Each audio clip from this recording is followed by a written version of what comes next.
So today I'm going to talk about a less discussed but pretty commonly found disorder in the population known as excoriation, which is colloquially known as skin picking. I'm going to talk about some of the evidence-based therapy strategies that I use with patients to help them reduce their skin picking and how much impact it has on their life. So let's briefly talk about what is excoriation disorder, otherwise known as skin picking. So this is really just a very repetitive behavior where it could be, for example, picking at your fingers and your thumbs. It could be picking your toes or sort of your ankles or your head and your hair, whatever it might be for you. It's something that is sort of engaged repetitively throughout the day, usually sort of in an unconscious process. For some people, it's to manage anxiety. For other people, it just gives a weird sense of satisfaction, or it's just a sort of habit that's been developed over the years. But it's something that over time can cause damage, like it can lead to bleeding, it could lead to hair loss. So over time, when done enough, even if the first 10 minutes doesn't really cause any damage, if we do it for years on end, it can over time cause interference and distress into our lives, which is why a lot of people eventually come to therapy to find some ways to manage it. So today I'm going to share with you the 3-step framework that I use with patients to help them manage these symptoms and be able to reduce their distress related to the skin picking and help them support their daily functioning. So the first step is developing awareness, because if we don't know that we're doing it,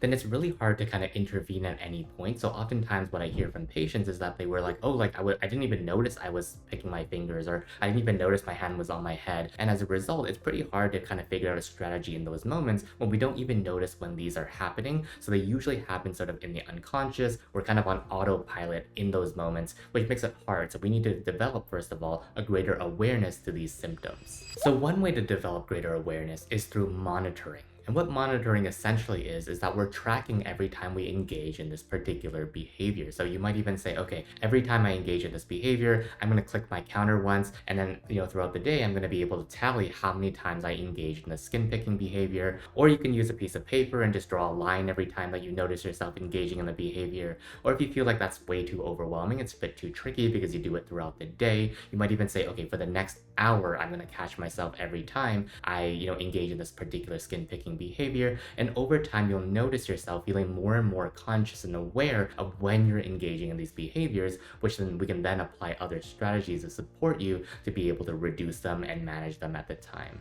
Another way to cultivate greater awareness, more generally speaking, is through mindfulness-based practices, which by definition is being present and aware of whatever is happening in the here and now in a non-judgmental way. So being able to cultivate mindfulness can be a great way to build awareness, and the ways that we can build mindfulness is through sort of more meditative properties. So, on YouTube, you'll notice a lot of different mindfulness exercises, and that can be awesome. But you can also integrate mindfulness even in your daily life. Like if you're listening to this video or listening to music, or doing an activity, taking a shower, but you're very present in the moment. You made an intentional awareness or decision to be able to really stay in the present moment when you're engaging in these daily activities. That in and of itself is a way to integrate mindfulness into your daily life. So pick the type of mindfulness practice that feels good for you, where you can just intentionally be aware, be present, and be non-judgmental of your experience. Okay, so now that we've cultivated awareness, the next piece is building skills. So this piece is about understanding what are some of the strategies that we commonly use as part of, skin picking protocols to be able to support a person in interrupting this behavior. So the first strategy that can be helpful in this regard is something called stimulus control, which is just a fancy term for understanding that how can we make our environment a little bit harder to engage in the unhelpful behavior. So for example, one of my patients often picked his fingers. So what he did was sometimes he would wear gloves, or he would just kind of put a band-aid around the places that were the most vulnerable because there was a scab there, or there was an open wound there that he knew he would kind of be picking. So by doing so, it would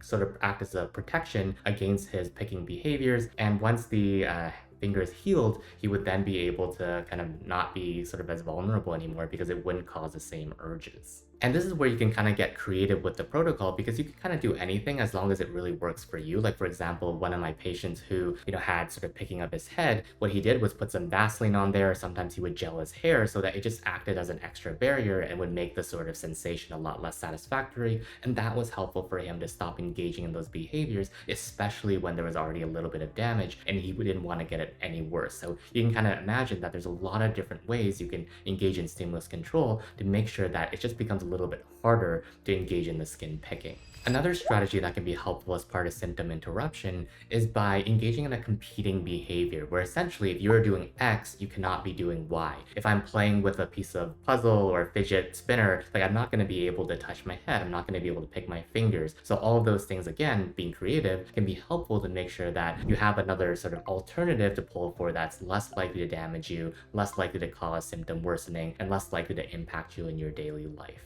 And it can also be sometimes helpful to even establish a home base. And what I mean by that is sometimes when we are engaging in our daily life and our hands are like over here, or we're kind of doing this, like all of those things just make it easier for us to engage in certain skin picking behavior. So being able to sort of more intentionally establish a home base that when I'm doing nothing, maybe my hands are on my lap or they're held up in a bit of a curled ball, so it just makes it less likely for us to kind of unconsciously move our hand towards an undesired location and start engaging in skin picking. That can be a nice way to make sure that, your hands are never in a place where it's just a little bit more vulnerable. And for the subset of individuals whose skin picking behaviors flare up the most when it comes to anxiety, and they notice that the skin picking is a way to almost like relieve that anxiety, one way to treat the skin picking is to treat the anxiety at its root. And I have plenty of videos on this channel that talk about ways to manage anxiety so that you don't need to use skin picking as a way to manage that distress. Okay, so now that we've talked about developing awareness in part 1 and then developing the skills in part 2,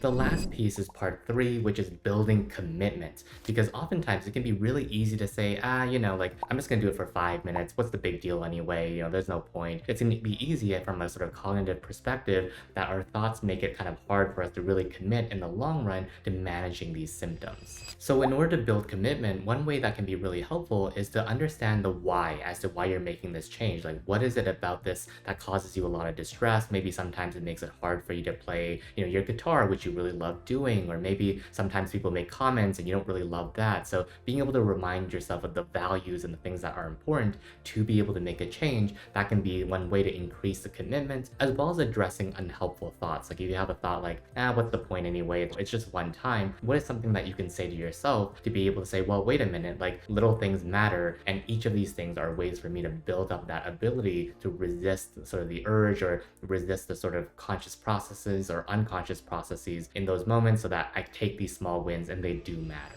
And I also think a little bit for you, what does success mean when it comes to treating the skin picking? Does it mean not doing it at all? Does it mean making sure that it never gets to the point where like things start bleeding? So maybe in that context, you might say, well, a little bit of agitation, that's not a big deal for me. But if I do notice something a little bit more dangerous, maybe I'll just put that band-aid on. Maybe I'll just do something as a precaution. So in low stakes situation, this isn't a big deal. But when it gets a little higher stakes, that's when I can apply a strategy so that, I can kind of live my life without this thing ever impacting my life in a significant way. And as you can imagine, there's a lot of different skills when it comes to skin picking, and what I found to be most helpful is that I think of each of these as like a little puzzle piece that all need to be incorporated to get to that sort of full picture to be able to really set you up for success. So I would at least pick a strategy from each of the different buckets of awareness, skill, as well as commitment to be able to really set yourself up for success. And hopefully you found this video helpful. Otherwise, I'll see you in the next one. Bye-bye.